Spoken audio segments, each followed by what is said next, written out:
Hi, my name's Jason Phelps and I'm a licensed psychotherapist.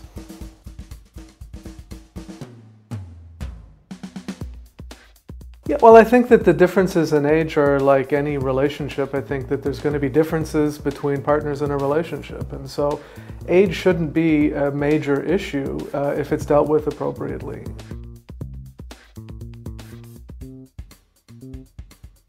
So some of the common issues that come up are the idea that just because I'm older, I'm right. So I have more experience, I have more knowledge about life, and so therefore I'm always right. I always know what is the right answer. What ends up happening is you have this dynamic in the relationship which would be called parentification, where you have the older partner acting like the parent, and ultimately what ends up happening is the younger partner starts to rebel, and so you have this tension between the older partner and the younger partner rebelling.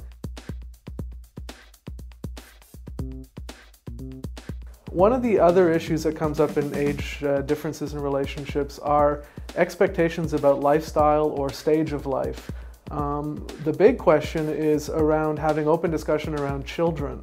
Is having children an important factor for either or both of the partners? Now, this comes up in all couples, all relationships, but in age-based relationships it can be more significant, where one of the parties has passed the age of giving birth to children or has their own children already from previous relationships.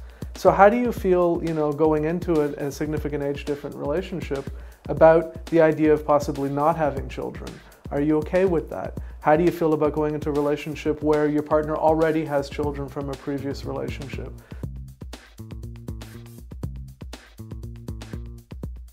Another issue that comes up is attitudes and reactions of parents and friends and family members who have prejudices against age difference in a relationship, and they'll have a lot of ideas about why it's right and why it's wrong.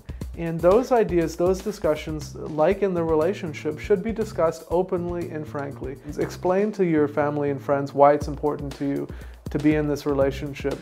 Ultimately, the major issue with age difference is not about the age, it's about the perception of age and what comes with age. We live in a society that has a lot of prejudices and ideas about older adulthood and younger adulthood. We have these ideas that young people are more immature and less experienced, and older people are wiser and more experienced. That's not always the case. Often in relationships you'll find things flipped. You'll find that older people are exposed to new things and are exposed to new ways of looking at the world through their younger partner's eyes. Being open to these differences can be a very exciting and powerful way to experience the world from another person's point of view.